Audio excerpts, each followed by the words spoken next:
The civil society platform Ghana on Sustainable Development Goals has warned that Ghana may miss all 17 SDG targets by 2030 due to the activities of illegal mining.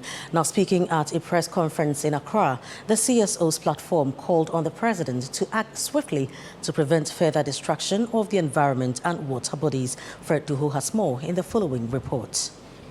The civil society platform, consisting of approximately 500 CSOs, said it fully supports the demands and subsequent actions of organized labor, particularly the call for the state of emergency in areas affected by illegal mining across the country.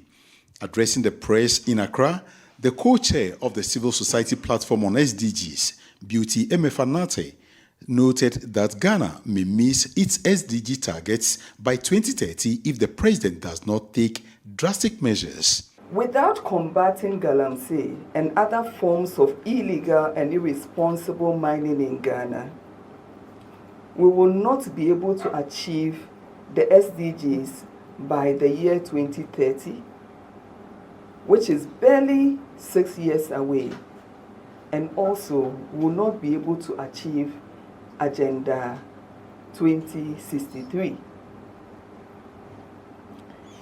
The nuance and the menace will further remove Ghana from the conversation on the pact for the future that includes a global digital compact and a declaration on future generations, which was adopted at the UN in September 2024.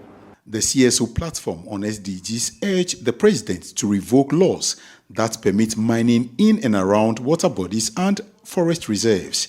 They expressed their resolve to charge various CSOs to embark on a strike in compliance with the directive from organized labor on October 10, 2024. The first action we are requesting for is the immediate revocation of LI 2426 and withdrawal of all licenses that have been granted for reconnaissance, prospecting, exploration, and or mining in forests and protected reserves.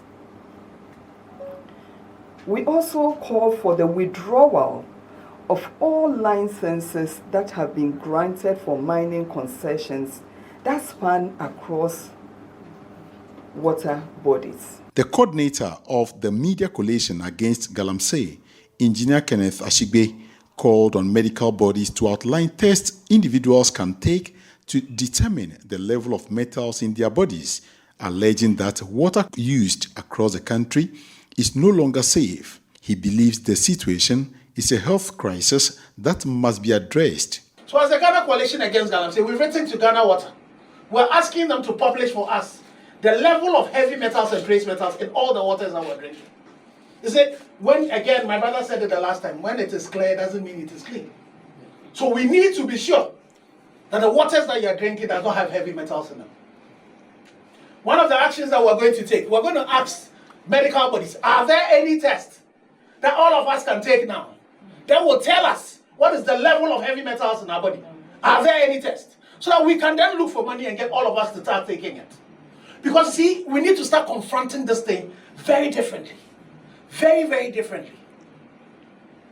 So for us, the Ghana Coalition Against Galamsey, starting on the 10th of this month, we're urging all Ghanaians to wear red bands. Some other CSOs present also added their voices to the call for the president to act. As we speak now, the water is not clear. It is as dirty with the highest level of turbidity as we see. And we still see people illegally mining openly on the river bodies, close to the river bodies and others. And as we have been saying, this is why we are speaking. This is why we are calling for all of us to be part of the process. It is for us because all these water sources are treated for us. Densu goes into Weja, is treated for us. Pra is feeding Central, Western, all those populations there, and many other. All the water resources that we have are polluted. So that is why we are speaking.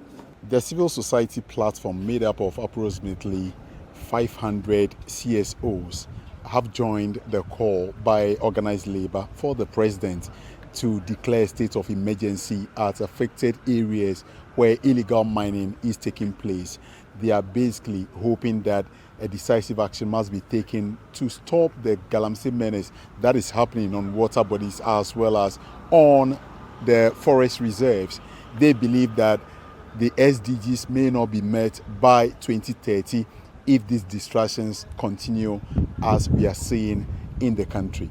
My name is Fred Duo reporting for Channel One News.